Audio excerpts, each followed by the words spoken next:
Hello, everyone. Welcome to our Friday worship. Brothers and sisters in the house of praise, once again, welcome and praise the Lord. We are together again to worship our God in spirit and in truth. Let us just continue and let's go to several details of the message that we started last week with regards to John chapter 3. And we will be focusing more on Nicodemus and the new birth. But before that, let us open our Bibles to John chapter 3, verse 1 to 3. John chapter 3, verses 1 to 3. Now there was a man of the Pharisees named Nicodemus, a ruler of Jews. This man came to Jesus by night and said to him, Rabbi, we know that you are a teacher come from God, for no one can do these signs that you do unless God is with him. Jesus answered and said to him, Most assuredly I say to you, unless one is born again, he cannot be or he cannot enter the kingdom or he cannot see the kingdom of God. Before that, let us pray. Lord Father, once again we thank you and we glorify you. Thank you for giving us this wonderful day. Once again, Lord God, a privilege to know your heart again to us, Lord God. And thank you for the blessing that you give us today, Lord God, for us, Lord God, to study your words. Father, fill us anew and challenge us if it's necessary. Lord, help us to receive your words in full. Forgive us, Lord, and let us be worthy to have your words today. Thank you. In Jesus' name we pray. Amen and amen. So, Nicodemus, a ruler of the Jews, as it is written in John chapter 3, verse 1. Nicodemus was one of those impressed by Jesus' sign in John chapter 2, verse 23. If you will open your Bible to John chapter 2, verse 23, it says, Now when he was in Jerusalem at the Passover, during the feast, many believed in his name when they saw the signs which he did. And a member of a ruling Sanhedrin, si Nicodemus. He was religious because he's a member of the Pharisees. He's educated. Nicodemus in a Greek name, meaning influential or a ruler. And earnest enough to come by night, Nicodemus came to Jesus as a representative of all men in John chapter 2, verse 23 to 25. Now, when he was in Jerusalem at the Passover, during the feast, many believed in his name when they saw the signs which he did. Verse 24, but Jesus did not commit himself to them because he knew all men and had no need that anyone should testify of man, for he knew what was in man. So, and in a sense, he represented what is highest and best in man. So, Nicodemus is a ruler of the Jews, he is a Pharisee. So, this man, Nicodemus, came to Jesus by night. Perhaps Nicodemus came by night because he was timid, or perhaps he wanted an uninterrupted interview with Jesus. Others would even speculate it's because he doesn't want others to see him talking to Jesus because he might be reported to the Sanhedrin. Now, letter C. We know that you are a teacher, a confession of Nicodemus. We know that you are a teacher came from God. It is difficult to know if Nicodemus spoke for himself or of Sanhedrin or of popular opinion. Is it possible, however, that oidamen came, we know signifies no more than it is known. It is generally acknowledged and allowed that thou art a teacher came from God. So it is not yet so clear if Nicodemus' pronouncement that we know that you are a teacher, just using the we, or he himself, he has the realization of himself regarding who Jesus is. Letter D, no one can do these signs that you do unless God is with him. Still in John chapter 3, verses 1 to 3. This passage is there. So we understand the sense in which Nicodemus meant this. But this statement was not entirely true. The Bible tells us that deceivers and false teachers can sometimes perform remarkable signs or miracle signs. Let us read Second Thessalonians chapter 2 verse 9. The coming of the lawless one, or is according to the working of Satan with all power, signs, and lying wonders. So they can imitate, they can also perform miracles and signs and wonders.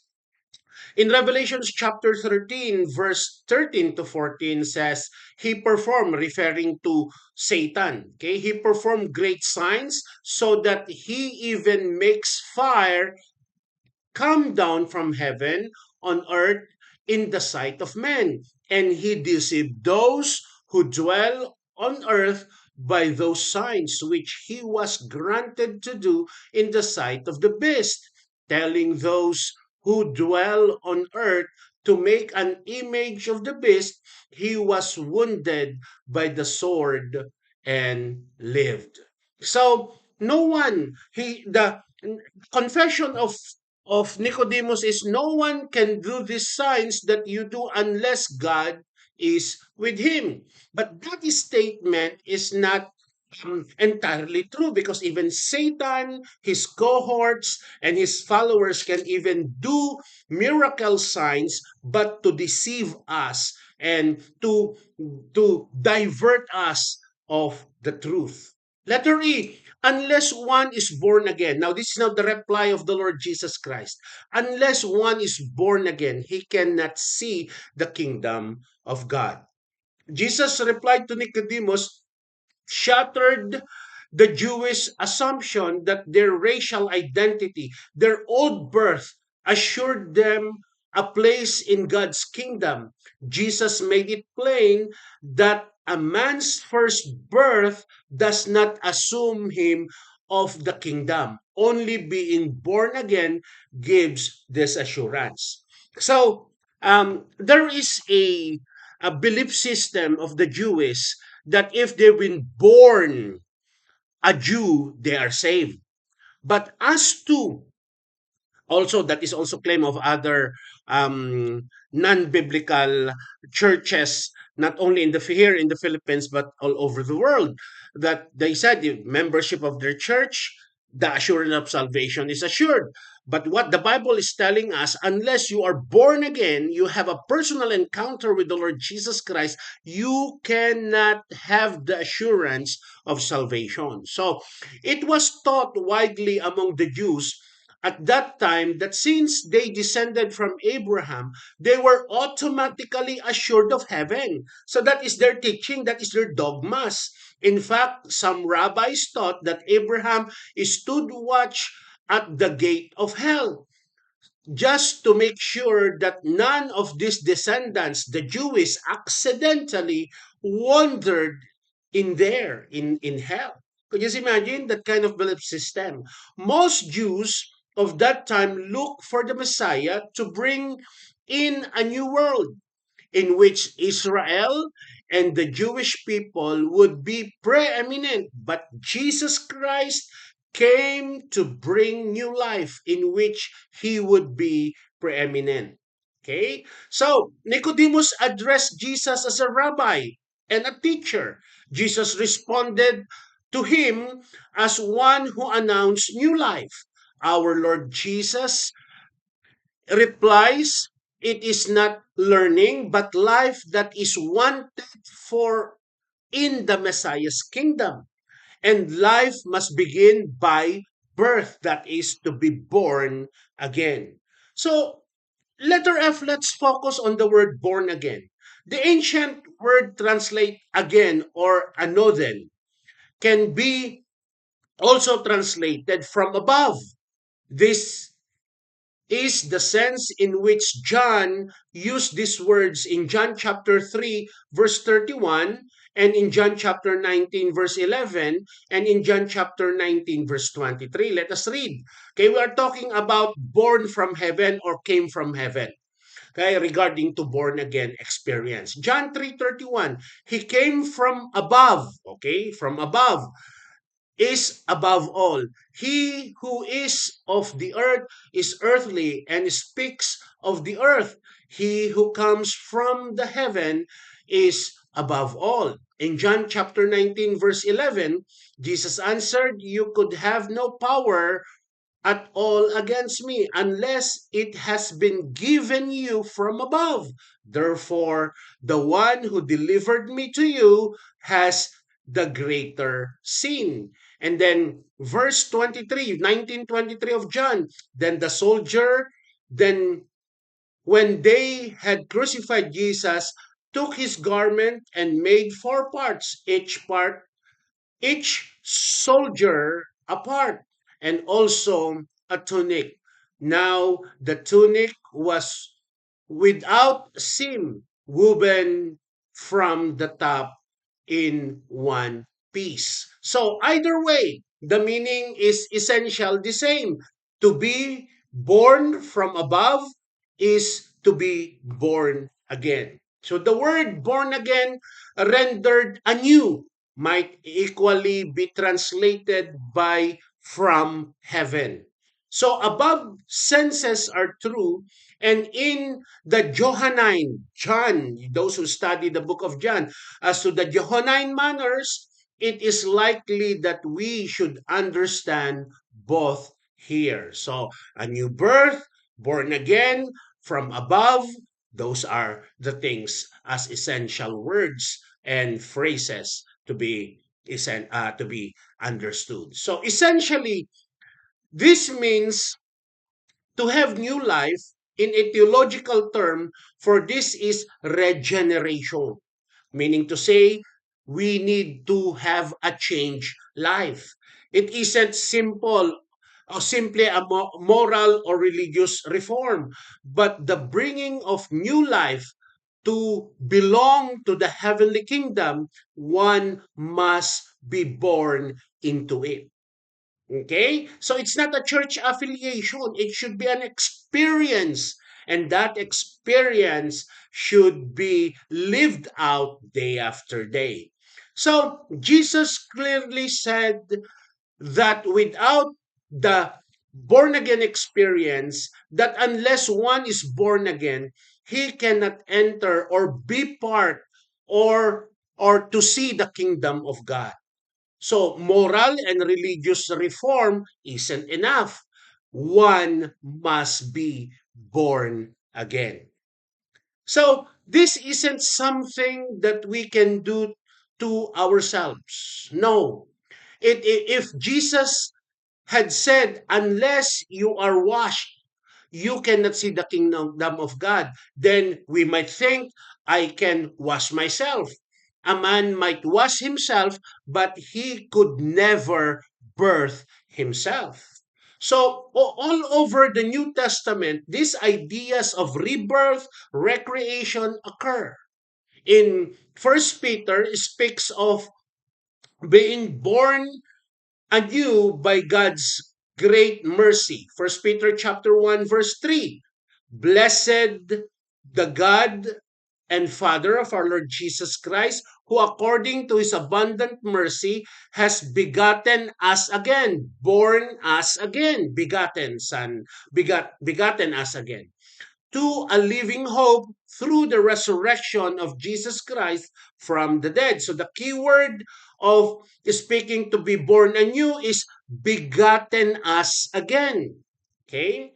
Another important thing from from First Peter again speaks of being born anew from an imperishable seed. If we will open our Bible in First Peter chapter 1 verses 22 to 23, it says, "Since you have purified your soul in obeying the truth through the Spirit in sincere love, of the brethren, love one another fervently with a pure heart, having been born again. That's the key word. Not of corruptible seed, but incorruptible, through the word of God, which lives and abides forever. In Titus speaks to us of the washing of regeneration. Titus 3:5, not by works of righteousness, which we have done, but according to his mercy, he saved us through the washing of regeneration and renewing of the Spirit, of the Holy Spirit. So even Titus is talking about the washing of regeneration. In Romans chapter 6 verse 1 to 11, Romans speaks of dying with Jesus and rising with Jesus. Okay? Let us read, even it's long. What shall we say then? Verse 1. Shall we continue in sin that grace may abound? Certainly not. How should we who died to sin live any longer in it? Verse 3, or do you not know that as many of us as were baptized into Christ Jesus were baptized into his death? Verse 4, therefore we were buried with him through baptism into death, that just as Christ was raised from the dead by the glory of the Father, even so we also should walk in newness of life. Verse 5, for if we have been united together in the likeness of his death, certainly we also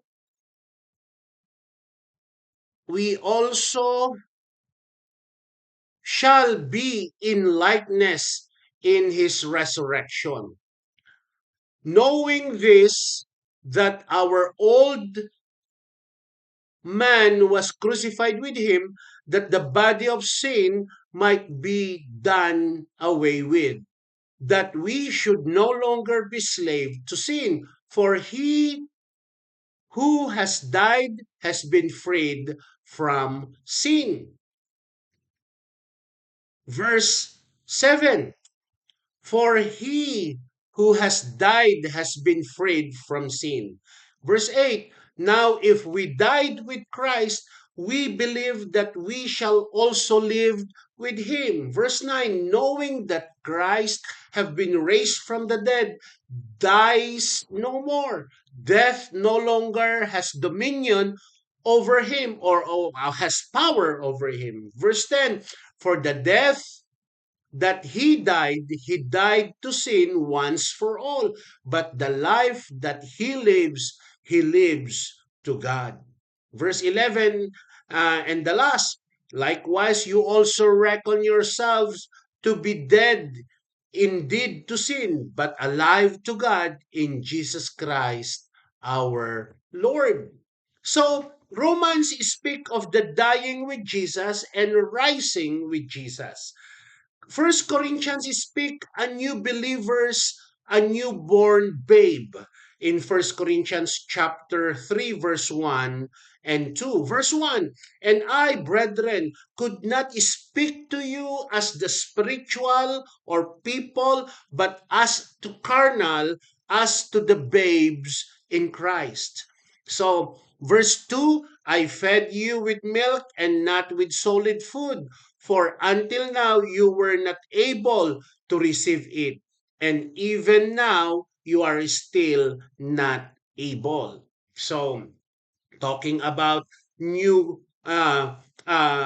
believer as newborn babe. In Second Corinthians, it speaks of us being a new creation in Jesus. 2 Corinthians chapter 5 verse 17. Therefore, if anyone is in Christ, he is a new creation. The old things has passed away. Behold, all things have become new. Another point is Galatians chapter 6 verse 15. Galatians says that in Jesus we are a new creation. Let us read Galatians chapter 6 verse 15. For in Christ Jesus, either circumcision nor uncircumcision avails anything but a new creation. Okay? Meaning to say, Jew or non-Jew, Jew and Gentile, the same they can avail as a new creation. Okay? Ephesians says that new man is created after God in righteousness. We can open our Bible to Ephesians chapter 4, verse 22 to 24. Verse 22, that you put off concerning the former conduct, the old man which grows corrupt according to the deceitful lust. 23, and he renewed in the spirit of your mind. 24, and that you put on the new man which was created according to God in true righteousness and holiness.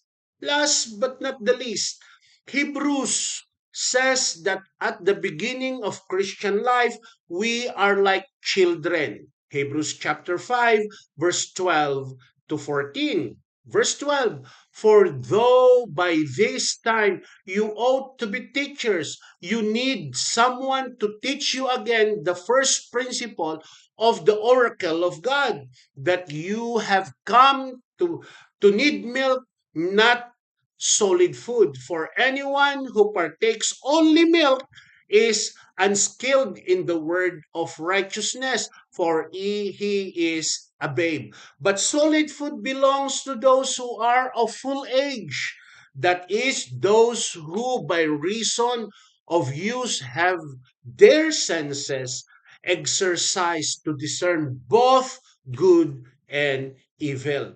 And so salvation is not based on being a member of the church. Your salvation, your new birth depends on your relationship with the Lord Jesus Christ. If you accept Him as your personal Lord and Savior, you are living out the changed life. You are bearing fruit like a tree planted on streams of water. Then salvation is secure.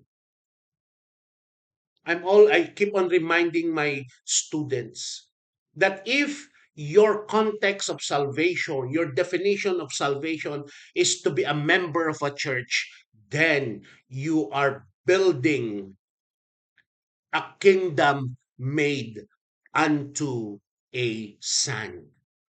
When the strong typhoons will come, that kingdom will be torn apart. But they who believed into a personal experience with the Lord, bearing fruits because they are trees planted on streams of water, even the shaking of faith would come, even flood will come.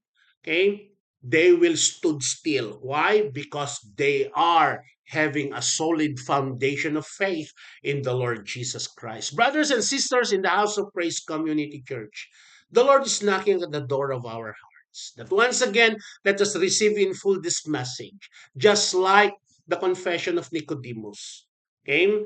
We need to confess in our heart that Jesus is our teacher, and everything that he taught us should be received and understood in our mind, and it will be transmitted into our hearts, and it will be shown, lived out with our lifestyle. Brothers and sisters in the house of praise, we will meet again next week, and let us continue to ponder John chapter 3. Let us pray. Lord God, thank you.